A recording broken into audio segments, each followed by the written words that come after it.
Paytaxtın ən iri ticarət mərkəzlərindən biri olan 8-ci kilometr bazarı ətrafında yenidən gərginlik yaranıb. Bu dəfə bazarda çalışan sahibkarlar incidildiklərini, onlardan qanunsuz ödənişlər və rüşvət tələb olunduğunu iddia edirlər. İllərdir müxtəlif qalmaqallarla gündəmə gələn bazarla bağlı isə hələ də qəti və sistemli qərar qəbul edilmir. Vaxtaşırı bazarın söküləcəyi, başqa yerə köçürüləcəyi haqqında söhbətlər yayılır. Ticarət mərkəzi ətrafında sonuncu gərginlik 2023-cü ilin noyabr-dekabr aylarında yaranmışdı.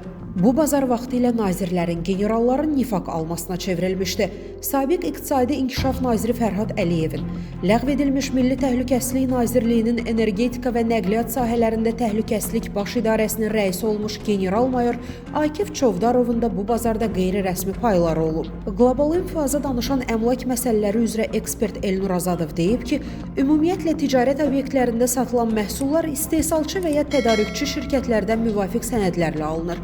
Alış və satış əməliyyatları rəsmiləşdirilir, vergi və digər qanunvericilik tələblərinə əməl olunur. Stat. Kənd təsərrüfatı məhsullarının bazarlarda satışı isə müəyyən mənada fərqli mexanizm əsasında təşkil edilir. Dövlətin bu sahəyə müəyyən qədər çevik yanaşmasının əsas səbəblərindən biri kənd təsərrüfatı məhsullarının regionlardan iri şəhərlərə fasiləsiz çatdırılmasını təmin etməkdir. Elə insanlar olur ki, özlərini kəndli kimi təqdim edir və ya müxtəlif mənbələrdən aldıqları məhsulları sənədsiz şəkildə satırlar. Bəzən 8-ci kilometr bazarında şəxslər qeyri-rəsmi satış yerləri yaradır, müəyyən kəslər həmin yerləri zəbt edir, gün ərzində bir yerdən başqa yerə keçərək satış fəaliyyətini davam etdirirlər. Bazarlarda ticarətin təşkili ilə bağlı problemlər də mövcuddur. Statın sonu.